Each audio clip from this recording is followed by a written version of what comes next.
We're here at PH Coffee. I really want to thank the folks at PH Coffee for hosting us.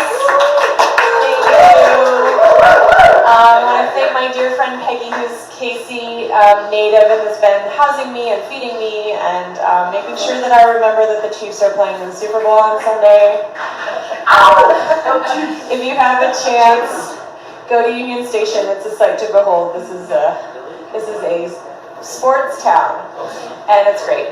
Anyway, I'm really thrilled to be here, and I'm just going to read some things about the Poems You Need project. This is a really recent thing started by Kelly and Melissa, and it's cool. It's a YouTube channel, and it's based on the idea of just sharing the poetry that we love, and so that's what they do. They get on every week or so and read the poems of a poet that they like, and they just say a couple things that they like about it, and it's really sweet. So now I'll read the official copy. Poems You Need is a new vodcast. That's a video podcast, I believe. Established to celebrate poets and poetry, twice a month, hosts Melissa Studdard and Kelly Russell Agaddon share one poem by a single poet. They each share one poem by a single poet. Talk about why the shared poems are essential to them. In the spirit of the show, they've asked Oliver, January, Jennifer, Patricia, and Pam to each share a poem by someone else in addition to their own and to say a few words about why that poem is important to them. Although Melissa and Kelly couldn't make it tonight, they want to thank all of you for being here for the inaugural Poems You Need reading, of which we hope there will be many more. To the readers, Melissa and Kelly say thank you for your trust in allowing us to read and speak about your poems on the show, and for sharing your work tonight. We're so grateful to have been able to start the series with some of our favorite poets. We feel incredibly fortunate to have you in our community, and I've got to say the same. This is a really great community of poets. They're so supportive. The poetry community in general, I feel like, is like that, and I'm so thrilled to be part of it. So if you want to learn more about Poems You Need, you can follow their YouTube station, and you can find them on Instagram. So now we'll begin with our first reader. January is going to breeze through the doors very soon, but we're going to start with Oliver and just go in the order that you see up here. And so for our first reader, we have the thrill of hearing from Oliver De La Paz, who is the author and editor of several books and serves as the Poet Laureate of Worcester, Massachusetts. His latest collection of poetry, The Diaspora Sonnets, was published by Live Right Press last summer. It was a winner of the 2023 New England Book Award and was longlisted for the 2023 National Book Award. A founding member of Kundiman, Oliver teaches at the College of the Holy Cross and in the low residency MFA program at PLU. That's Pacific Lutheran University. Yes. All right, please welcome Oliver De La Paz.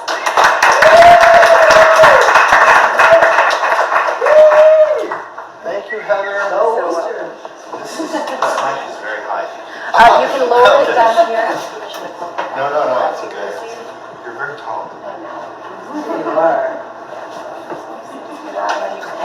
Usually further, Okay. as you need. Hi, everybody. Hello. Thanks for coming to PH Coffee House, and thank you, Kelly and Melissa. I'm sorry you can't be here. We miss you. So I was talking to Patricia about what poem I need. What poem do I need, Patricia? And she told me to read the one that is less expected. I suggested but I listened to you. And so, as Heather mentioned, I'm the Poet Laureate of Worcester, Massachusetts, and I decided to pick a Worcester poet, Elizabeth Bishop. And I picked this particular poem because it's underrated. It's called The Shampoo.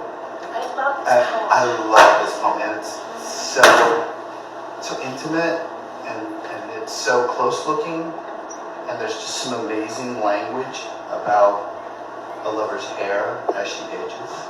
So I think it's beautiful. Elizabeth Bishop, The Shampoo. The still explosions on the rocks, the lichens, grow by spreading gray concentric shocks. They have arranged to meet the rings around the moon, although within our memories they have not changed. And since the heavens will attend as long on us, you've been, dear friend, precipitate, pragmatical, and look what happens. For time is nothing if not amenable. The shooting stars in your black hair in bright formation are flocking where so straight, so soon. Come, let me wash it in this big tin basin, battered and shiny like the moon.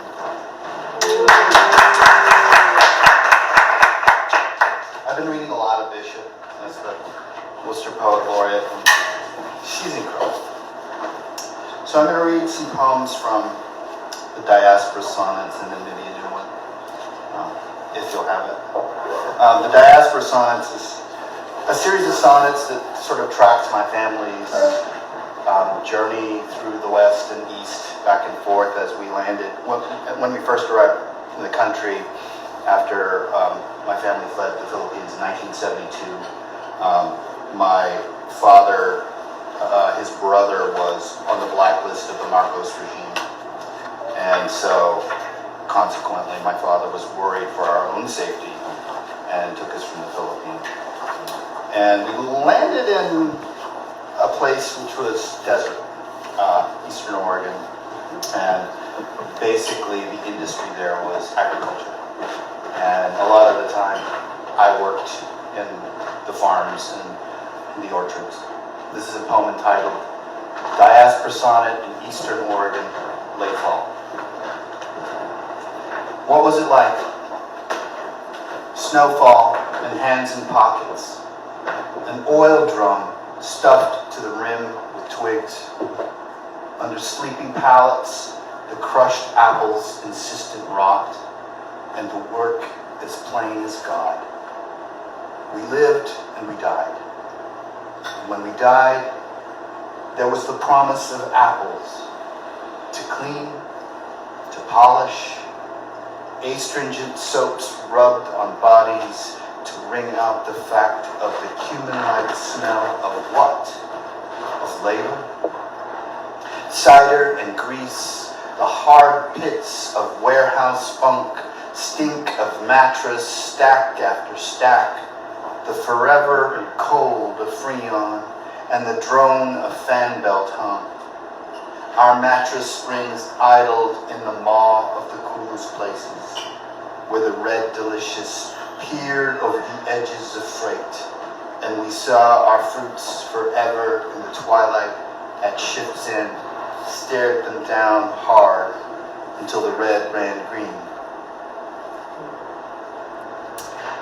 And as I mentioned, we traveled from house to house, and there was this one house that we ended up in. And when we walked into the door, we walked through the doors, we saw bodies of birds, which was never, it's not a good sign. But this is a poem about that. Diaspora Sonnet, Nesting in a Chimney. We said that love proliferated the way chimney swifts burrowed into the old attic insulation. We measured their generosity, and their cries increased. We heard them in the day and called them our singers. We could not index them. Their service chiseled through the drywall, and then they'd rush through our living spaces, owning it all. We had rice, we had shirts, we had a roof with a choir. The long gush of their collective, full of thirst and want. Their calls cut through the ceiling, the gears of a machine that had already dug a long furrow into our seams. And this is another poem about being transitory. Diaspora Sonnet with a death in an apartment and the feedback from a radio. The planet pulls our bodies through the year, delivers us headlong into the tears and currents, the ebbs and flows of blood, in chambers bombastic and flooded with names unremembered. Neighbors borne feet first through their door arches, down the corridors, old and lonesome and lost. Their voices suture the silence behind them when a pulsing little song hits a hammered staccato. EMT's boots, radio bursts, other first responders called in because someone didn't go to work. Someone missed their shift. Someone lost a day. And the day, like one arm, then another, pulled through a sleeve, goes. I'm realizing all these poems are pretty sad. Tough.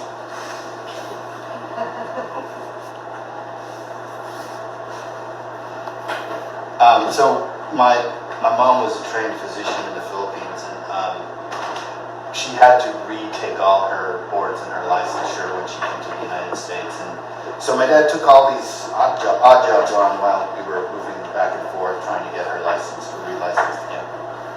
And this is a poem about my dad. He's working. Diaspora sonnet with my father in the off hours. The workers hum to while away afternoons, and tenants chide their sons to sweep from room to room. Last night's dust motes stirred dreams and tangled in wide streaks of light that, in the daytime, bloom. Unsparing, bright like operatic high notes, pierced and round. The clouds of sleep fill with sound, and father, whistling his tune, leans against his broom to listen to men complain about their lives and each other. Brushstrokes wave away the dirt, losses, tuned so deep within the brain we cannot help but weep as suns push brushes past door after door, locked tight like shut eyes and tombs. Hear their quiet bristle, their heavy score. You can hear the sonnet again. I tried to hide as many of the rhymes as I could. One of my teachers was Wanda Coleman. And I worked with Wanda Coleman for one semester at Loyola Marymount University when she was the Fletcher Jones chair there in 94, 95. And she was really hard on me. She was mean to me, but I learned a lot from her.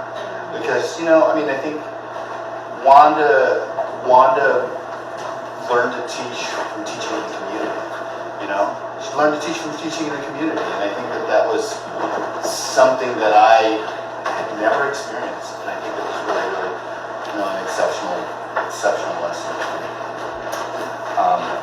The other teacher was Rachel Rios, and he's a little more cranky about fun. Diaspora sonnet imagining my father on the streets of Marikina, Metro Manila. My father in his 20s wears his press suit and carries a small hat box possessing something sensible, something pleased with itself. And through the cacophony of the queued up industry of men coming home from work, my father is playing. Avenues of dust and motor trikes belch in umbrage to the poem of it. We might have stayed, my plain father, tired of the staccato of each adjectival commute, lonely, worn, blunted, and angry, plain as the possibility of wonder in a hat box, as sensible as the need to leave the country.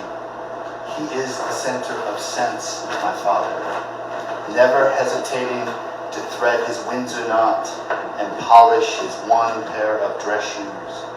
Because he will wear his hat, he will go, and thereafter we will live in his thereafters.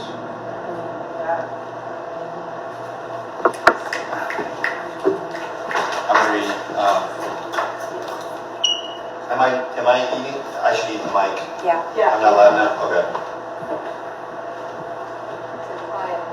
It's a quiet mic. I'm not a quiet reader.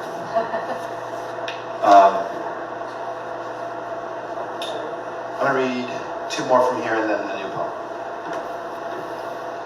Diaspora, this is from the point of view of my mom, who also took on odd jobs. Diaspora sonnet as a 1-hour dry cleaner and a forgotten plane ticket.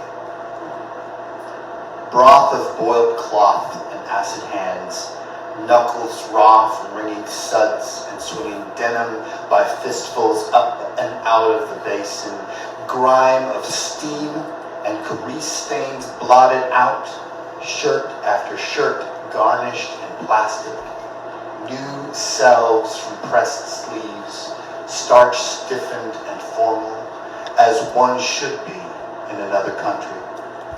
I might have been royalty, hemmed in seams and moistened seals on thin envelopes, wired funds to the Pacific from my republic of hangers. I let hot fabrics blister my arms. I let the dryer roar. I shout names, perfect, sequined, and neatly pressed, and let the plastic wrap encase each dress.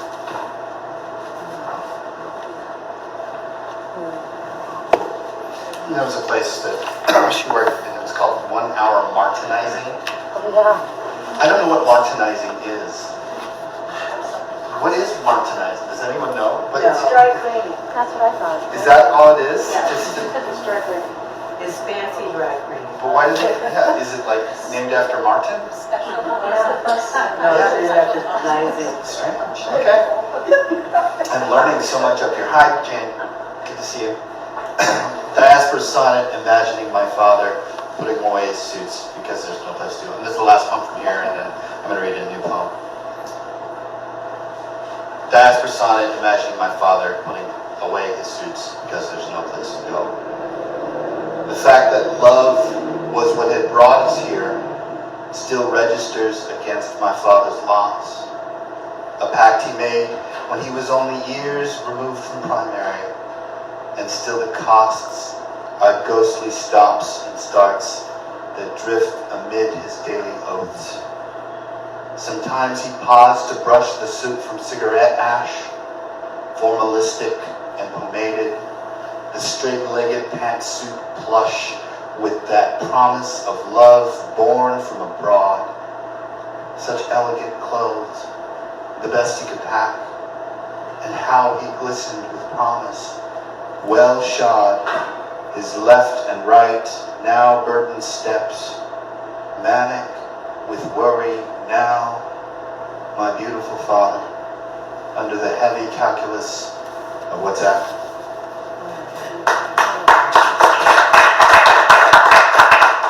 I am going to do something really, really dangerous, and I'm going to try to bring it up on my phone. Thank you all.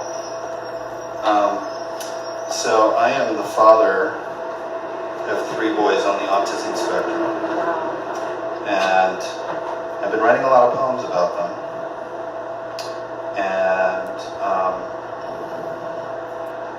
this is a poem about dressing them, if I can find it. Yeah, it's entitled Undressing Sons, and what I'm going to do is there's sections, it's broken into sections. I'm going to snap at each section right so that you know. Undressing sons, a colloquy. Beneath my fingers, the buttons and the small worship of their clasps. Capacious. The world between breaths is capacious. Think of the potentials of a bare stage. Think of the riggings in the darkness. The curtains slide back. The zippers and hems. The mouths of shoes empty of them. They are animal and full of ache and shape, or they are shorn of shape and have filled the interstices of my thought, Or they are neither mine nor theirs, nor the idea of theirs, the rind of their clothing in heaps on the floor. Lungs in and out changes the capacity of the shirts, so that I am clothing a kind of buoyancy. Ritual by which the sun will not touch them. Ritual by which they will not feel cold. Ritual by which the wicked shall be repelled. Ritual by which we will know them in a crowd. In another country, they would own one outfit. They would take turns wearing it. They will be each other in stages.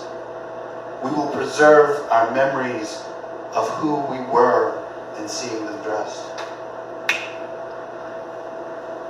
I wake to find the eldest nude facing the dresser. He stands and sways. There are no breezes in the house, but he makes his own breezy movements. Because he is 10 and cannot tie his shoes, he insists I double knot every shoe to eliminate potentials. Hinged from their shoulders, a flamboyance. Color on their skin like a skin. Collars askew in their plaid Sunday shirts. Tidied up feet. Steady little birds. And we will step into our potentials. And we will witness gilded cars breeze past with their wanting to shear us from our fabrics. And we will clutch our collars, holding our skins together, so that we may know our skin, so that I may keep them held and whole.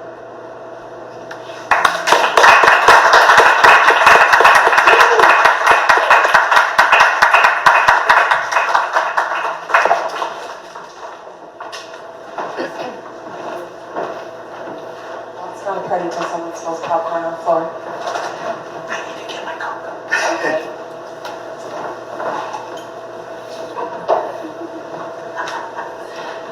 Oliver, thank you. That was amazing and such a treat to hear your work. Thank you so much for sharing.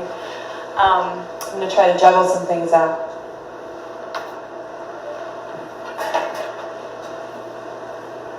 Our next reader is January Gill O'Neil, who is just radiant in the sparkling talk again tonight. I love it. And her new book, Glitter Road, is just out this week from Cabin Press. So I just want to make a note of that. January Gill O'Neil is an associate professor at Salem State University and the author of Glitter Road, Rewilding, Misery Islands, and The Underlife, all published by Cabin Press.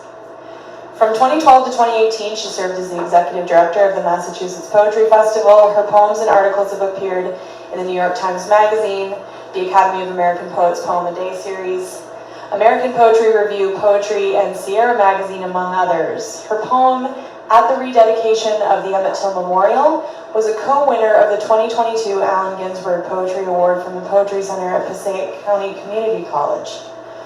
The recipient of fellowships from the Massachusetts Cultural Council, Cave Canem,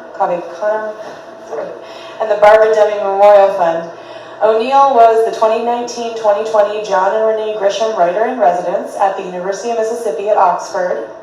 And she currently serves, and this is why we're very lucky to have her this weekend. She serves as the 2022 to 2024 board chair of the Association of Writers and Writing Programs, which is why we're all gathered here. So what a treat. Please welcome January Gill O'Neil.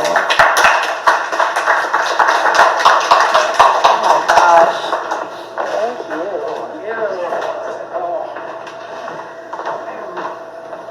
Can I adjust the mic? Is that okay? Yeah, Or you want me to you lean can liberate your Lord from here. Well, good evening. Just came from another reading, so apologies for being a little late. that okay? Is that okay? I think so. Okay. It's good to be here. Ooh, look at this table. Just get it right in there. I'll turn it back a little. They're all Yeah, all right, I'll try to be loud. Eli. Yeah, Glitter Road is out. It's been really pretty cool. It's sold out, so yeah, sold out here. So I'm very excited. Thank you very much. I have to say it was Oliver that got me on the board of AWP, and then he left. But I have loved every minute of it, so I'm so glad you all are hopefully enjoying the conference. So I wanted to start. I'm not going to read too many because I'm a little tired tonight, but I'm going to read one by another board member and my friend, Misty Bellinger. I'm going to start with one of her poems. I got to choose it for the an issue of Waterstone Review, and I love it. And it's, you know, I keep like poems that I love. Robert Pinsky does this. He has, you know, he does the favorite poem project and talks about favorite poems. When I encounter a poem that I love, I put it aside and create my own little anthology. So this is in there. Ode to That Turquoise Bra by Misty Bellinger. You put up with so much, from Nebraska to Wisconsin and Massachusetts. Didn't I have you before I was pregnant? Didn't I have you before my breasts grew 2 sizes? My girth grew out inches more? You were girded the extra roundness. Weren't you there for that? You had put up with so much, the weight of me, when they still floated above my belly button, and then milk-heavy, scooped aside for the mouths of my 2 young girls, and the weight now, fighting gravity and inertia. Weren't you once cute? Faux lace, padded cover, crisscross spaghetti straps, but you grew dingy in Vermont. Even in Vermont, I bought you with me in my case. Someone should spy you during laundry or me shirtless. And your once pristine sea aqua straps grew dingy with my sweat and the grime of just being, oh, you turquoise bra, who could blame you? Who could curse you as you let loose your underwire and weaved it out of its sheath? How could I be angry when you've demanded so much from me for years and years? This bra is a garbage bra, I said, and afterward I tossed you without an afterthought. But here it is. Thank you for your years of upholding me, for your years of service. If there is a heaven for bras, you are there.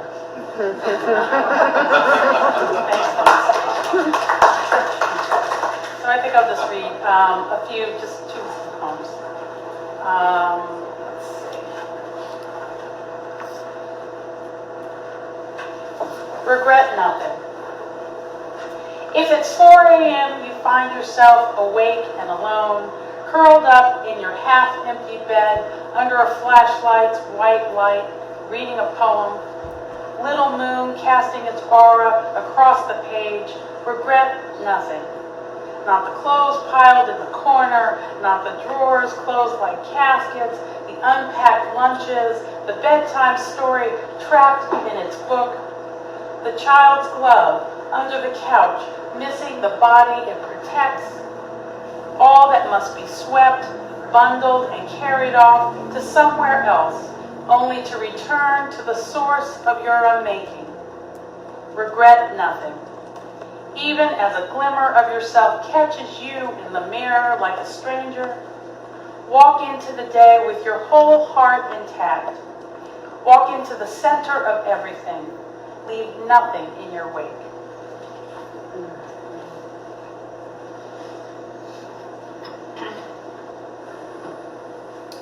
From memory.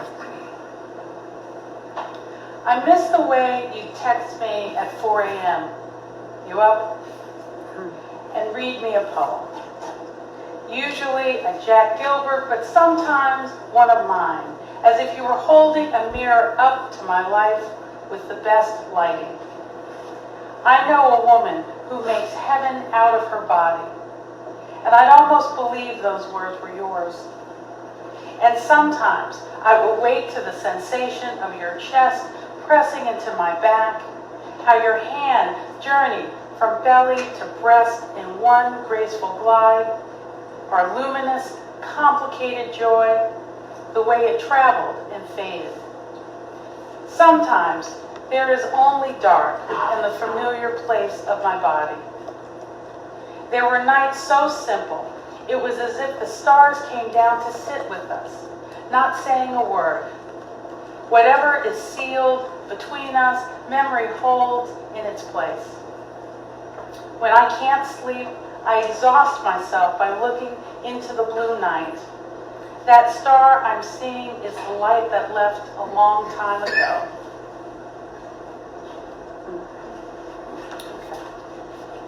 Doing some night poems, I guess, evening poems. The Great Hello.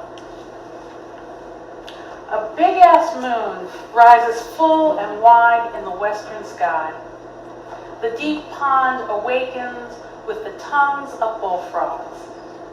I'm barely over the threshold before our mouths lock and we slither onto the bed. We watch each other, watching each other with a silent urging, a kindness for the other in pursuit of pleasure. I fling my head back and he grabs my hips, pulls me close, begin to feel myself levitate, hovering above the bed as if the shadow of somebody I don't recognize but have known all her life. I am an over-easy egg trying not to break my yolk, but I do. The joy of leaving the body tender and shimmering.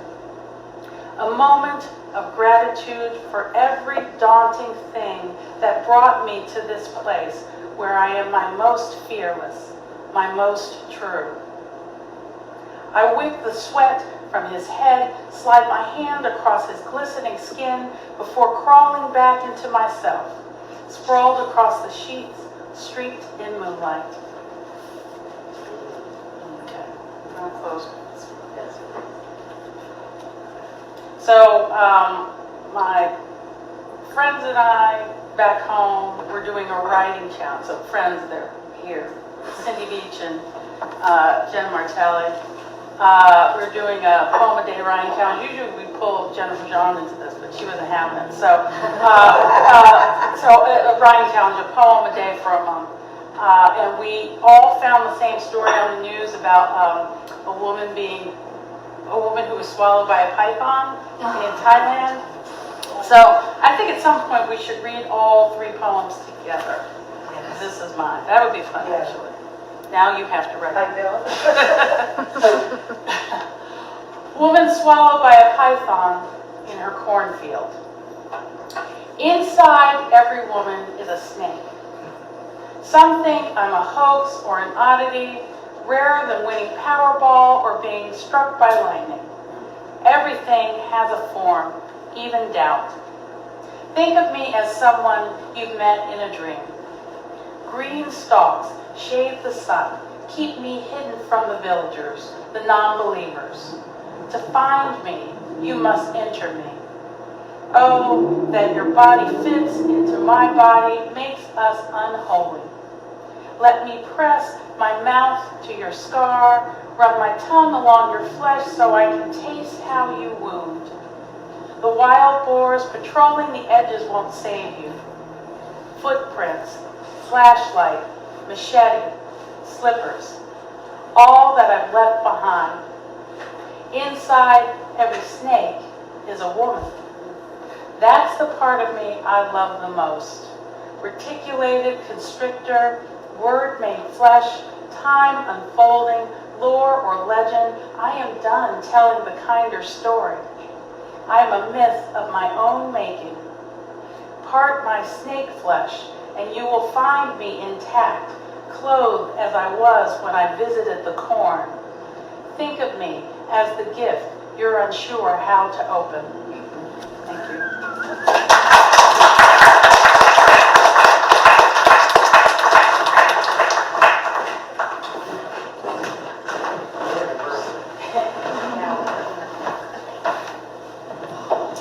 All right, everyone, you got to talk into the mic. But you're all such a good attentive audience, so I think everything's coming through anyway. Jennifer Jean's poetry collections include Vose, Object Lesson, and The Fool. Her resource book is Object Lesson, a guide to writing poetry. She's co-written and co-translated Where Do You Live, which is forthcoming from Aerosmith Press in 2025 with Iraqi poet Dr. Hanak Ahmed. As well, she's the editor of Other Paths for Scheherazade, a bilingual anthology of contemporary poetry by Arab women, which is forthcoming from Tupelo Press in 2025. So 2025 is going to be a big year for translated poetry from the Middle East, and this is just super exciting. Jennifer's work appears in Poetry, Rattle, The Common, The Los Angeles Review, Terrain, and On the Seawall. She's received honors, residencies, and fellowships from the Kenyon Review Writers Workshop, the Academy of American Poets, the Mass Cultural Council, Disquiet, and the Women's Federation for World Peace. Jennifer is the Senior Program Manager of 24 Pearl Street, the Fine Arts Work Center's online writing program. Please welcome Jennifer Jean.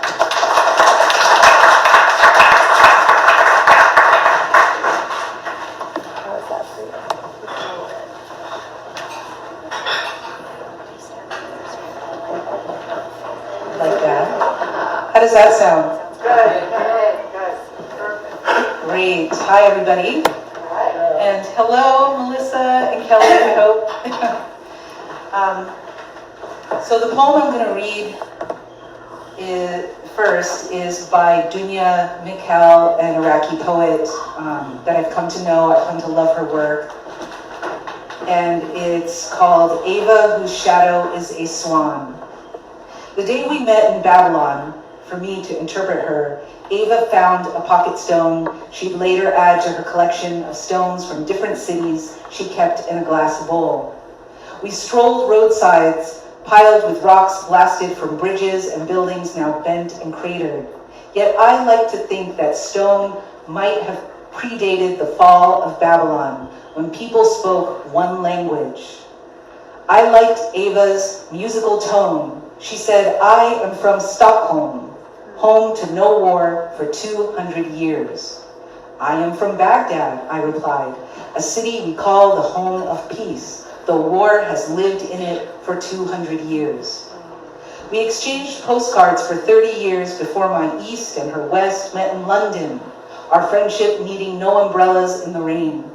I waited for her impatiently, but hid on a whim behind a pillar, admiring her poise as she approached and scanned the passers-by, like Noah in search of the ark.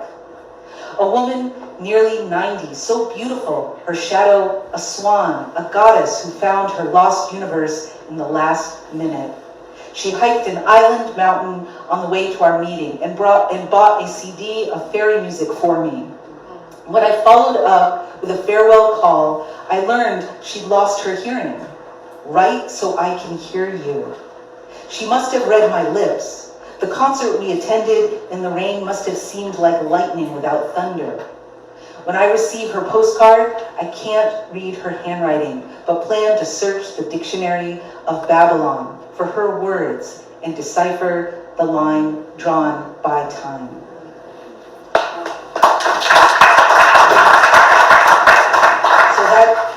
That poem has special meaning for me because my next book that's coming out is actually it's a conversation in poems.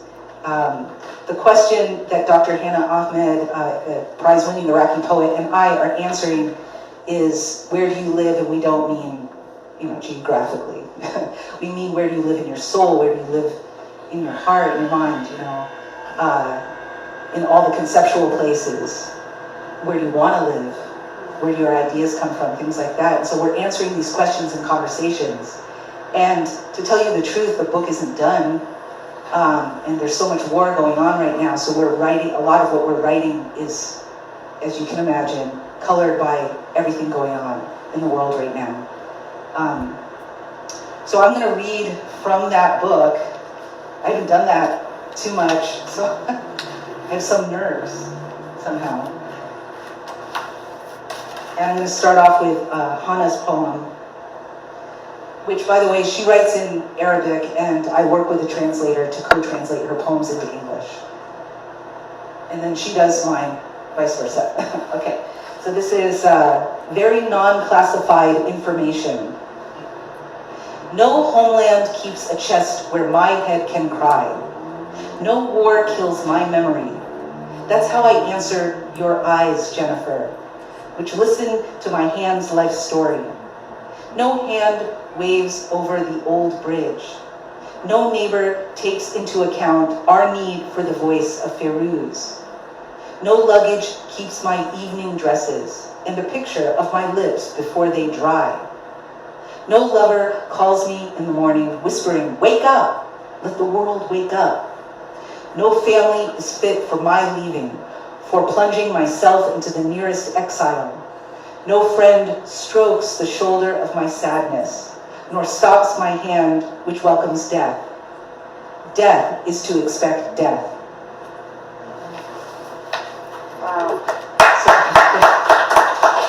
that last line, I'm still thinking about it. I actually haven't responded to that last line yet, but I have all these notes. So it's probably going to be one of the last poems that'll be in the book. But here's a poem that I wrote in response to many of her work. She asked me so many, we get on Zoom with each other, we get on WhatsApp, we get on Facebook, and any kind of way that we can talk to each other. Sometimes through a translator, sometimes we're just stumbling along and trying to create a relationship. And so she asked me so many questions, and so I wrote a kitchen sink poem, I dumped everything in it. So if you notice there's a lot going on here, it's because there is. I guess that's all I'll say, because there's too many things. All right, this is for Hannah. It's called The Falconers. I don't know you yet, Hannah. I don't know if you've heard of Tinseltown, if you'd ever be drawn to this palace of narrative, this hero's journey peddler. Though this plot is programmed to receive our kind. We are potential creators. We chase denouement. We begin together. Walk west on Sunset Boulevard, away from the Industry of Death Museum, towards Hollywood High. Pause under a grimy awning at the Budget Inn, the final place my war-torn father held me. It was so odd. He'd held me once before, 48 years before. It'd been 1 year of the rat to another year of the rat. The cobalt sky slouched against us each time. This time, the door to a drug rehab center kept slamming open. Then I let him go home to his motel room.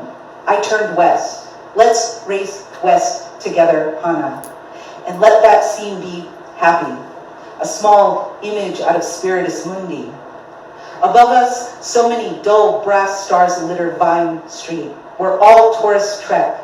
Let's be human together instead. Outstrip the setting sun. We'll need to be Californian. We'll need a convertible, though I hate those things. The sky and its potential poisons always enter. A glittering burn enters. And if you want to drive, drive. Outpace the autumn light.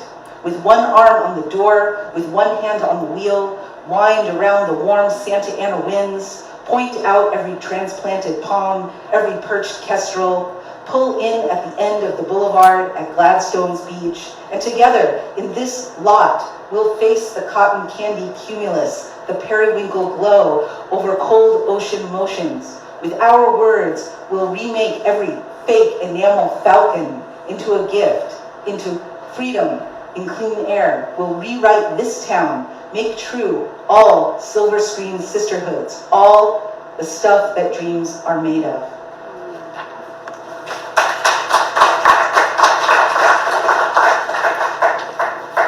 There's like an Eagles song in there, there's a Maltese Falcon, there's like all kinds of good stuff. Yes. Okay, so I'm going to read a poem from the anthology that I edited for Tupelo, Other Paths for Scheherazade. And so I'm not just an editor, I've also done some other co-translations that will appear in there. There's just a bulk of people working on this project, but I wanted to share with you one of my favorite translations that I worked on. It's by a Moroccan poet, Zakia Al-Mahmoud, and I co-translated it with Iraqi playwright Amir al-Azraqi. It's called I Sleep in My Inkwell and Wave to the Distant. To those who enter the fire with boats, who touch heaven with kites, who stuff roof holes with clouds, who hide under beds whenever the road stutters in the throat of footfalls entering fog, of footfalls that never return from the checkpoint, which only sends back bodies. To those who resort to the inkwell when speech narrows, who plant nails in their blood whenever the wall slouches, more and more nails, so the lover's image does not fade into the traffic of silence. To those who collect their own ashes whenever their pillow is dry, whenever there's absence, who aren't tired of waving to loves in the distance, whenever maps are locked. To those who venture into meadows before the waters flow, who keep the keys whenever they know the doors were stolen, who leave their crutch on the threshold of the unknown whenever life leaves them behind. To those who know themselves through their wounds, whenever the war sleeps in their eyes, while reassuring the subjects of war. To all those, I say, the forest begins with a tree. Let your left hand, which keeps the throne, shake your right hand. Maybe dreams hatch between them.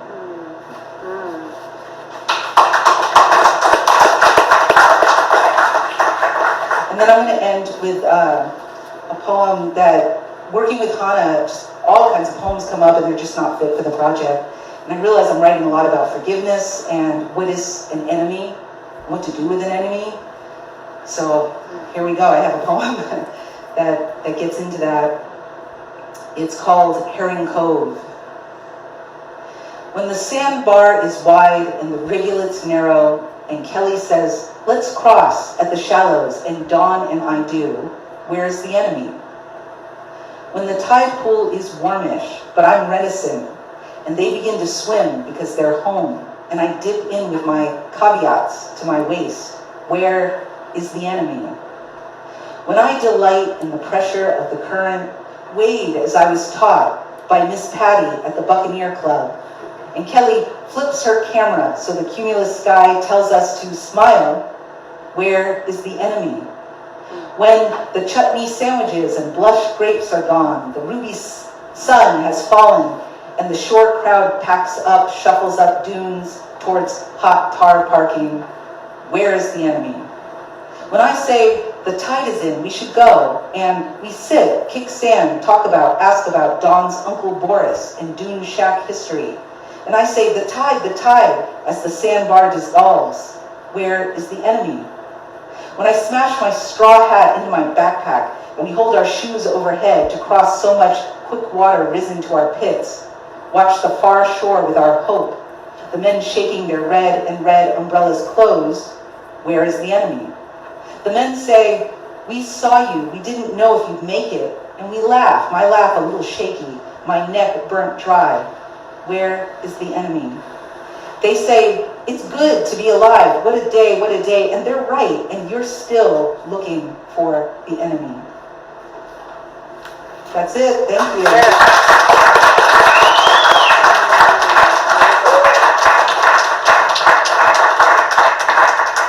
Thank you, Jennifer. We have two more readers. Patricia Spears Jones is a playwright, poet, anthologist, educator, and cultural activist who migrated from Forest City, Arkansas to New York City in the 1970s. She is now the New York State Poet from 23 to 25 and the winner of the 2017 Jackson Poetry Prize from Poets and Writers. She's the author of The Beloved Community from Copper Canyon 2023, A Lucent Fire, New and Selected Poems by White Pine Press in 2015, and 3 other collections. Her work is anthologized widely, and she has published poems and nonfiction in many places, including The New Yorker, The Brooklyn Rail, Ocean State Review, Bomb, The Black Scholar, and elsewhere.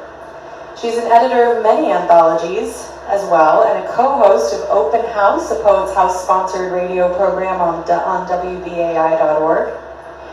Patricia was the first person of color to co-curate the Wednesday night series for St. Mark's Poetry Project in the 1980s. She organizes the American Poets Congress and is a senior fellow emeritus of the Black Earth Institute. You can find her at psjones.com. Please welcome Patricia Spears Jones.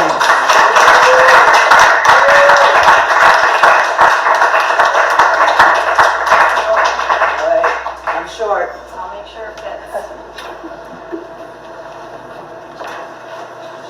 I told you I'm short. I'm short. Anyway, not as short as Jennifer Jones. I want to thank Melissa and Kelly, and I hope everybody is okay next week. I'm sorry they couldn't be here. I was really taken by the poems you need broadcast, because it was really, they really do an incredible job of talking about the poems that they really like and why they like them. It's not just a little tiny conversation, it's very serious. And I thought that was great. So, I'm old school. I always have like actual paper.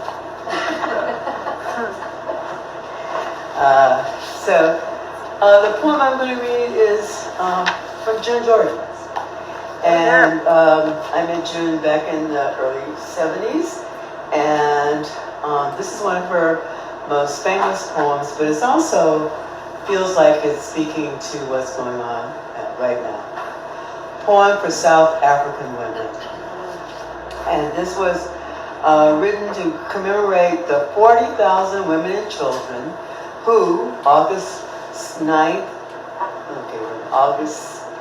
1956, presented themselves in bodily protest against the Dumpas in the capital of apartheid, presented to the United Nations August 9th, 1978. All right. It's amazing. And June was an extraordinary poet. And the thing that I love about her, and I always say, I write poems with politics in it, but June could actually write a serious poem that was political, and this is one of them.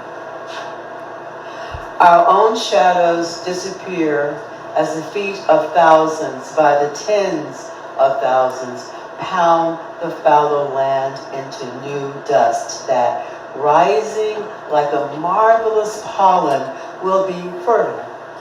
Even as the first woman whispering imagination to the trees around her made for righteous fruit. From such deliberate defense of life as no other still will claim inferior to any other safety in the world. The whispers too they intimate to the inmost ear of every spirit now aroused, they carousing in ferocious affirmation of all peaceable and loving amplitude, sound a certainly unbounded heat from a baptismal smoke where, yes, there will be fire. And the babies cease alarm as mothers raising arms and heart high as the stars so far unseen, nevertheless but hurl into the universe a moving force irreversible as light years traveling to the open eye. And who will join this standing up? And the ones who stood without sweet company will sing and sing back into the mountains and, if necessary, even under the sea. We are the ones we have been waiting for.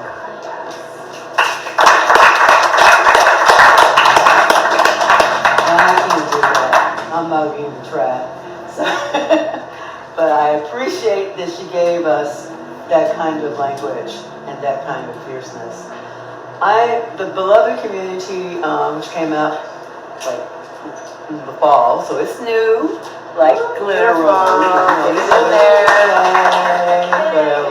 Anyway, I'm going to be signing it tomorrow for the Copper Canyon thing for all the people from the thing. So I write a lot about community, different kinds of community, and part of it is also to talk about the fragility of community and the things that hold us together or tear us apart.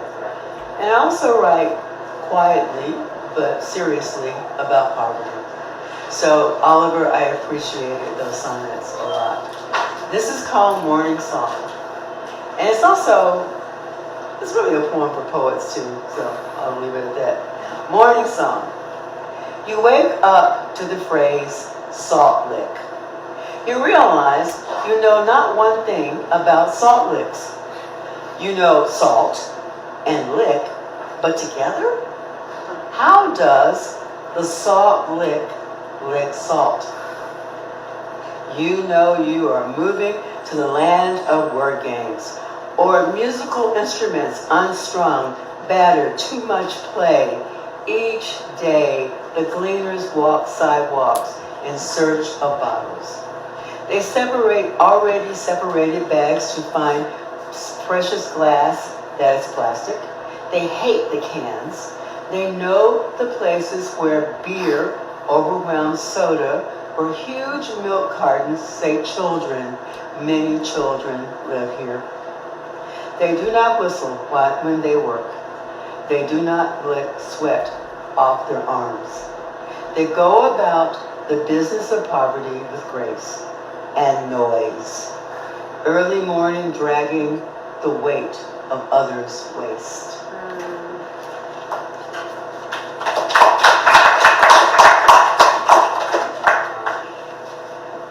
One of the things I go on social media a lot, and every once in a while something shows up that's so weird it winds up being a poem. So I don't know what she was doing, but Ann Boyer wrote something that said Bellhole, Bellehole, and so I wrote a poem called Ann Boyer Makes a New Word. And I sent it to her too, and she said, I really like this. Okay, so all right, Bellhole.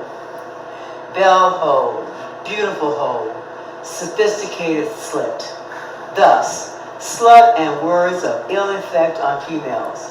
A trail of blasted curses leads ever on to that Valley of Prosperous anecdotes. You know, the one about, and the other one, and the one that won her that prize, the husband, no, the home. Bellhole.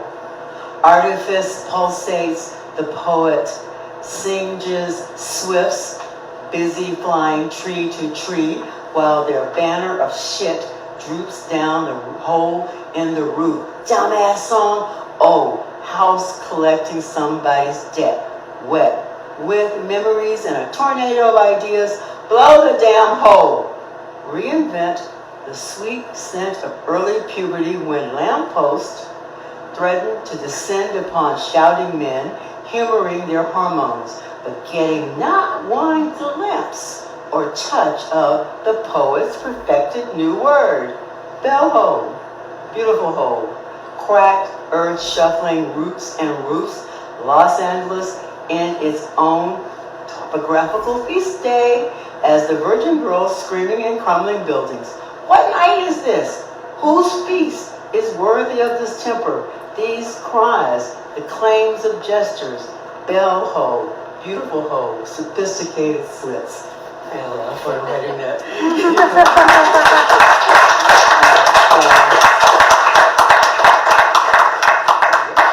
So this is for Miss Pamela Uschuk, who wrote about a blossom that she saw that was an Elizabeth Taylor color, lipstick color. And so I said, lipstick considered.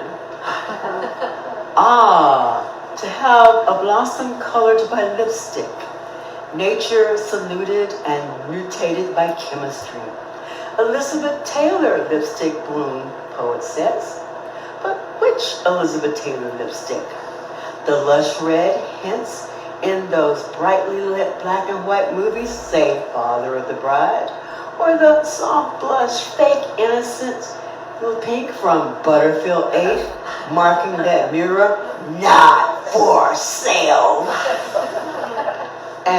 These blooms in the Arizona desert, angling toward or away from the sun's rays, scars vast regions of America's south and west. We can only speculate how blossoms bless their beauty or curse it. How they bless this blush of red, this smear of pink, the lips once generous with flesh, now less so. But a pot of color is discovered that almost imitates those desert blooms, their natural rouge, and the poet's movie star shimmers in the night sky near her plane, Venus, seen so easily, too far to touch.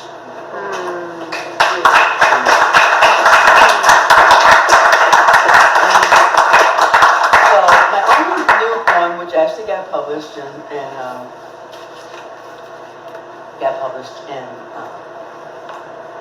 Prairie Schooner last year. It's called Awesome. And the reason why it's called Awesome is because I was scrolling through and there was, all of a sudden I saw all these posts on Facebook from these black women saying, oh, it's awesome because they were going to have a Ida B. Wells Barbie doll. And I'm sorry, folks. I'm from Forest City, Arkansas, which is 45 miles from Memphis. Ida B. Wells didn't even have a plaque listed in Memphis because she literally, near the end of the 19th century, got everybody out of Memphis because her best friend was lynched, right? So I'm like, an Ida B. Wells Barbie doll? This was not going to happen. But it did. Anyway, here's my poem. This is my Barbie poem, folks. Awesome. Writes someone on Facebook about the Ida B. Wells Barbie. Brown of face, but those distinctive California surfer girl features prevail. Is that why it's so awesome? Godlike? Sublime? An Ida B. Wells Barbie? And why is this good for the race? Is it good for the race? Will there be a Harriet Tubman Barbie? Surfing off the coast of California while Ken builds their dream cabin far from the master's house? Yeah, and there could be Runaway Barbie hiding behind a barn somewhere past Kentucky on the way to Ohio, Wisconsin, prairies flaming after Ken torches the wheat fields. I really enjoy writing that. After Ken torches the wheat fields. Or maybe Madam C.J. Walker Barbie, complete with her dream chassis and chauffeur who looks like Ken in uniform. Barbie is the perfect capitalist tool. And while Ida B. Wells was most entrepreneurial, a capitalist tool was she not.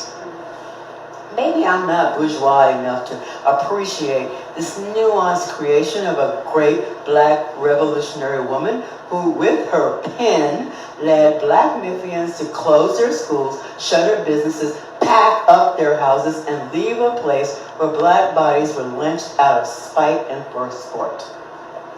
A Barbie action figure as honor for black feminine power? We are in a new millennium, and that is how we model fame. A pleasant featured brown doll in period dress? Could not our aspirations surface in gold coins of the realm, perhaps, or gold leaf chocolates for curious black girls exploring mathematics or music, geometry or geography, poetry or philosophy, art or astronomy, aspirational scholars angling for that bull ride, dip in the academic swimming pool? What is our cultural currency? What can this brown girl in period dress be worth? Time, dignity, tokens for transport, or the taste of Grand Marnier?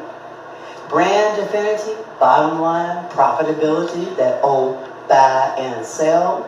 Well, this is how to burnish the coffers of an ever-expanding toy universe. Is the net profit in the fierceness of black femininity as valued as the coffles moving from Virginia to Louisiana, feet and hands nickeled and dimed? How else to harp history's progress, each button a memory of a woman raging against murder, demanding justice, and yet on this earth, memory is trapped and compromised. The corporate aspiration to do good. Is this the capitalist way to the divine? But is there even such a thing? Oh, awesome.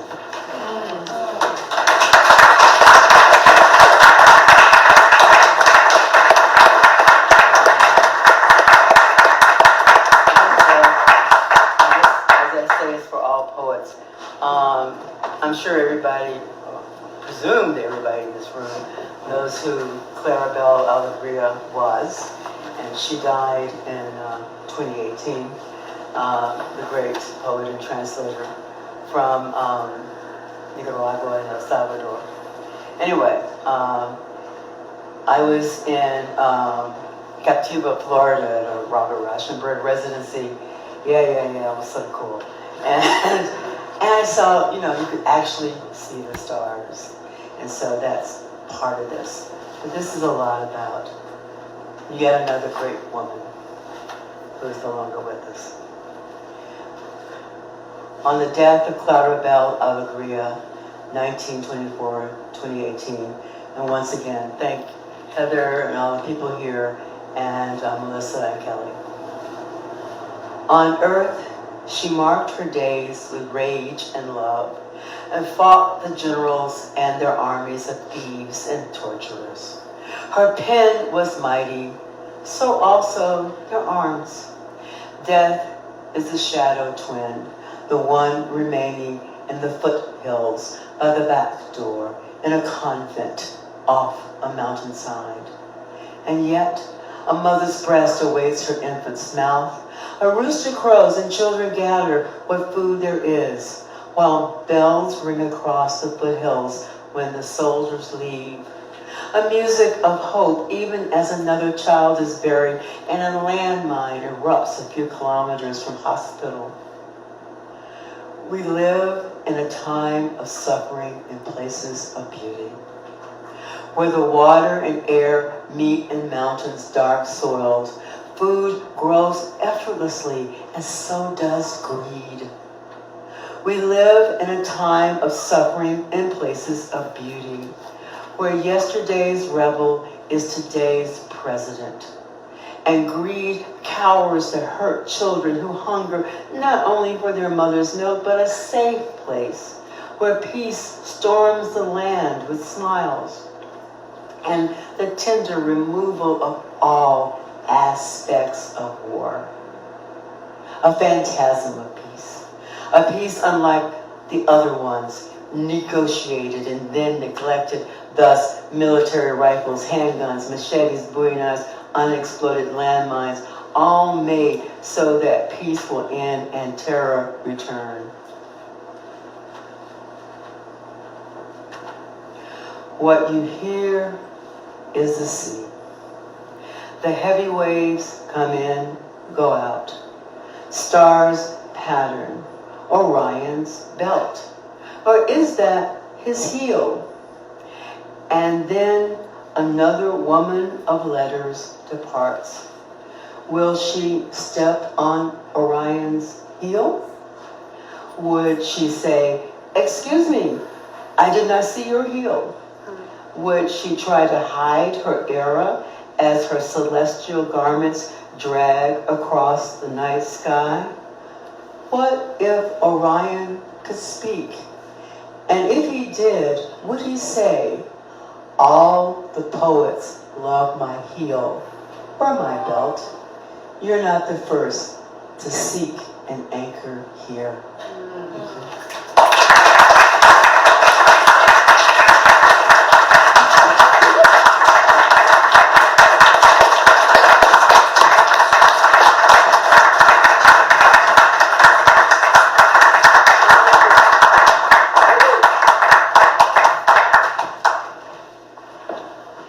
Awesome. God like it. That's great. No, thank you so much. And one more reader. What a treat, everyone. Thank you so much for being here. Thank you again to PH Coffee for hosting us, and I hope you're having a wonderful AWP. This is a real treat, a real thrill. So thank you for letting me be part of it. Author of 8 books of poems, Pam Uschuk has garnered many awards, including the American Book Award, the Dorothy Daniels Writing Award from the American League of Pen Women, Best of the Web or Poetry Award, the Struger Poetry Prize for a theme poem, King's English Poetry Prize, and prizes from Ascent and Amnesty International. She is a Black Earth Institute Senior Fellow and board member, as well as being editor-in-chief of Cutthroat, a journal of the arts. In spring 2024, that's now, she is the Pearl S. Buck Visiting Writer at Randolph College in Lynchburg, Virginia. When she's not writing, she's hiking with her dog Tallulah and her husband William Root, or birding anywhere she can. She's got my vote for the birds. Pam Uschuk, please welcome our last speaker. And we'll just wrap up and go into the night. I'll set up for you. Whoa. Help.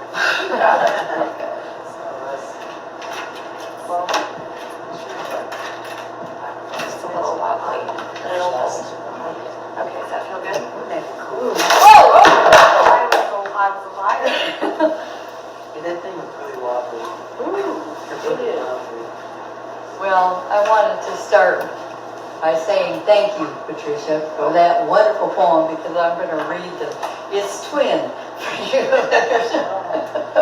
I met Patricia at AWP a long time ago, and maybe I can just put this on the table. Okay. Yeah. You don't need to read from it? No. Okay. Many fond memories, but our first meeting was a big hug. So I'll never forget that. Thank you, Melissa. Thank you, Kelly. I'm sorry you can't be here, but thank you for asking us to read our work tonight. I'm so happy to be reading with some of my favorite poets, and I'm just thrilled. So thank you, everybody, for your poetry. The poem I would like to read tonight is called Illiterate, and this poem is by Terry Hairston, who is sitting here, and she is one of the poetry editors of Cutthroat, a journal of the arts.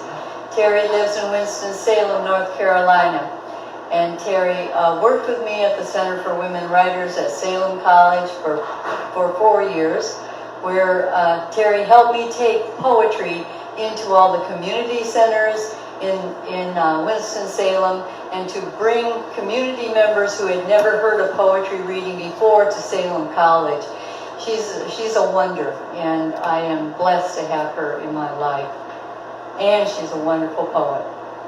Illiterate. From the gut of the pot-bellied stove, he used to burn my books. I gathered myself, ash by ash, singeing my fingers to write words he could not read. I want to read it again. Illiterate. From the gut of the pot-bellied stove, he used to burn my books in. I gathered myself, ash by ash, singeing my fingers to write words he could not read.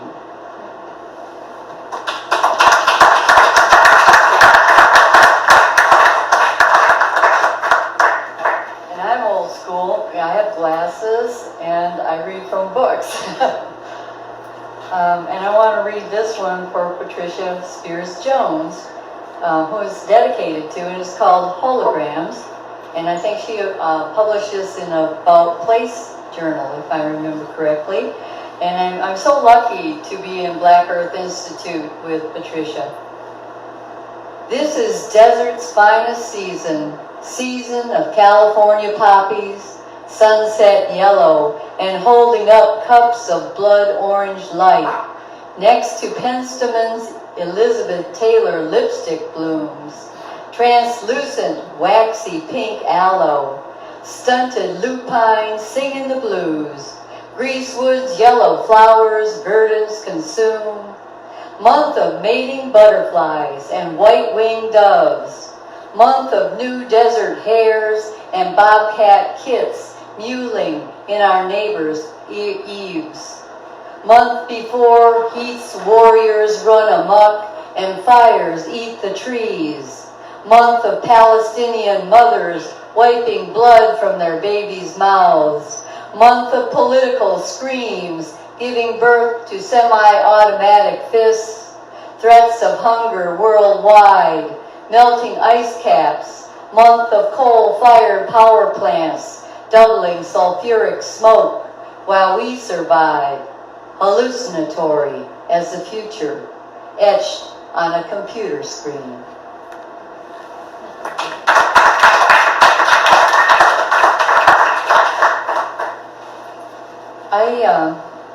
I grew up in a refugee family from Belarus, and my roots go to Siberia.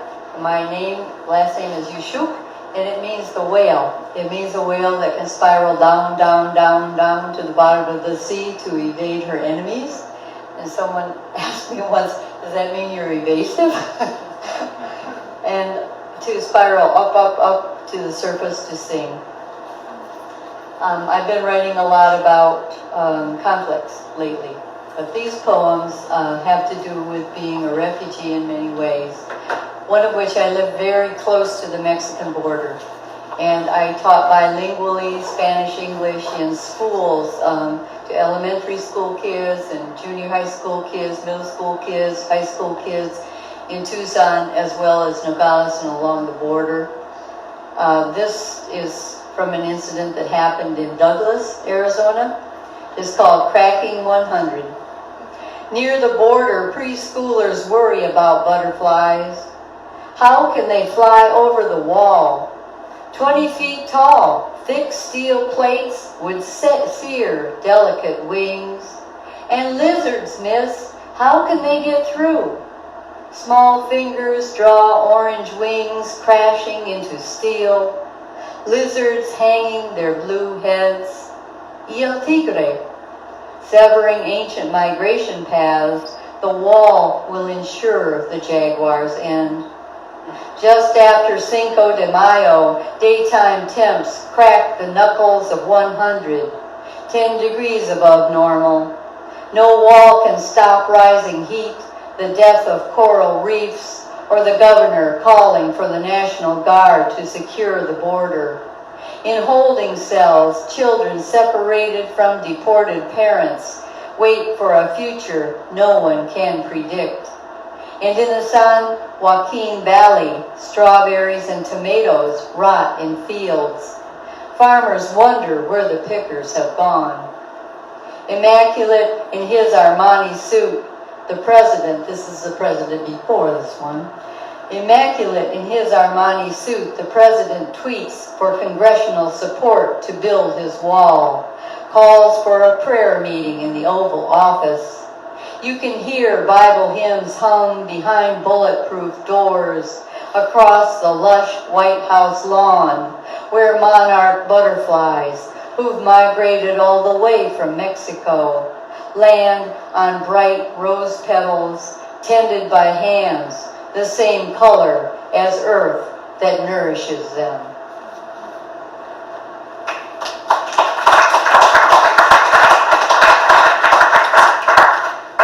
I'm an ovarian cancer survivor. I had stage 3 ovarian cancer, and I'm very blessed to be here and to be alive.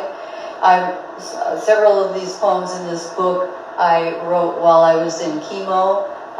The chemo was very rigorous. And one way to become a refugee is to have cancer, because you become very isolated as a cancer patient. It takes you away from everyone because you're not allowed to go out in public in groups like this. I just couldn't do it. So this is called Green Flame. And it's one of those bird poems. Slender as my ring finger, the female hummingbird crashed into plate glass, separating her and me, before we could ask each other's name. Green flame, she launched from a dead eucalyptus limb, Almost on impact, she was gone, her needle beak opening twice to speak the abrupt language of her going, taking in the day's rising heat as I took one more scalding breath, horrified by death's velocity. Too weak from chemo not to cry for the passage of her emerald shine, I lifted her weightlessness into my palm. Morning doves moan, hoo, hoo, oh hoo, while her wings closed against the tiny body. Sky would quick forget, as soon as it would forget mine.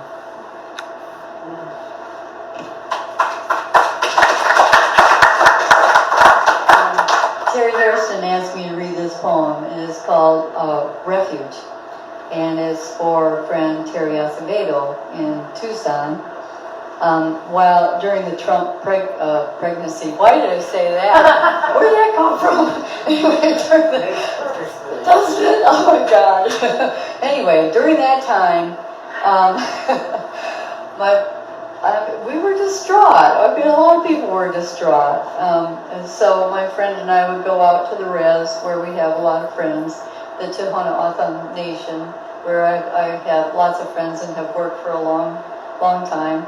And Terry, who is Tohono O'odham, and Opatha. In fact, her grandfather was the last full-blooded Opatha in the U.S. So we used to go out there and hide out and go get these fantastic burritos that they make over the burn barrels there and just hang out and sit on a log. Refuge. Since January, sun can't stop shivering. Hope shakes her head, refuses to step inside the front door. So we drive to San Javier Mission, smudged with mesquite smoke, the 1,000 melted roses of perfumed candle wax. Worn out, we retreat from paranoid tweets, the confused sleight of hand from the commander-in-chief. Who knows how many Russian pockets the president has lined. Incarcerating migrant children along the border is the strategy of lies. Under white bell towers, time reverses its hungry grind, patted by the hands of autumn women, stretching dough to drop on hot tops of burn barrels, attended by dogs and children's laughter as soft as sand they walk. We enter the cathedral, eyed by red archangels, as we dip fingers in bowls of holy water. Our urgent need to cool nerves scraped raw by the cries of children and toddlers ripped by federal agents from parents seeking asylum in our country that's lost its heart. The 1,000 flames of votives offer no solution near San Francisco's effigy, serene under blue satin. It's said he grants miracles to those who lift his sacred head. Since the election, Mass on the reservation is packed. Entering San Diego Capilla, we enter our own wounds, say intentions for the dead, for the health of friends, for love to end public lies, so loud we've become deaf to every crisis cry. We inhale the multiplicity of candle flames till our chests burst. We stroll across the burning scalp of desert sun to Ramadas fashioned from ocotillo and ironwood trunks, to buy fry bread crisp with grease, tortillas so thin you could see your fingers waving on the other side. On unshaded railroad ties, we sit with families, breathing the sweet tincture of mesquite smoke. Watch a girl's head lean on her grandma's t-shirt sleeve, resting away from alternative facts, beating truth blind.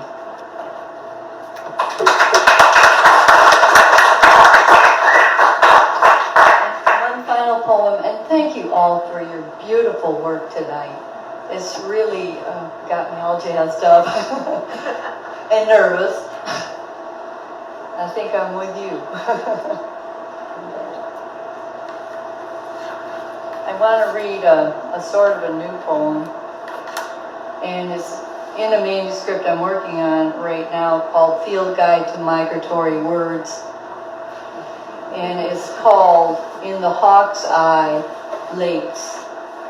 In the hawk's eye, lakes open pit mines, open turquoise, thick as hair gel, or red, the color of a good burgundy in crystal, or clotted blood from a knife wound. Snow slathers a mountain range that holds its name secret and close to its craggy chest, perhaps in Nevada, northern Arizona, or riding the green inner ear of a dream jets scream through like ours on their arcs to San Francisco, Portland, Seattle, named for the chief who did not believe land could ever be owned. And sudden we are free, giddy as we lift above the dense shrapnel of snow and ice, half a globe away from missiles blasting a mother from her kitchen where she was feeding her baby pureed figs in buka, free as the bricks shattering in a school collapsing in Donetsk, free as the crawl of the chemtrail this plane sprays across a snowed-in valley at Shasta's white feet, free after being x-rayed, sniffed by crazy-eyed drug dogs, tickets and IDs checked again and again to make sure we know who we are and that we cannot joke with uniforms or complain to authority. And a huge range of mountains, pristine in their ghost white lab coats of dense snow, floats under us as we sip bitter coffee, water from plastic cups. These peaks are whiter than styrofoam, or pride wrapped in a conical sheet, whiter than the arm of the man across the aisle, a tattoo proclaiming the Aryan nation of his pumped-up bicep, his shaved and lumpy skull. Where do the hawks go in all this snow? Do they remember how to navigate after decades-long drought, drift upon drift, burying prey, the known world interred by whiteness? Roads curved like thick black cables, threading canyons, past field after field of dead potatoes, plowed over memories of wild rice and snow geese. Everything below us is frozen, a blind landscape, like genocide, or like this nation, too divided to move. Thank you so much.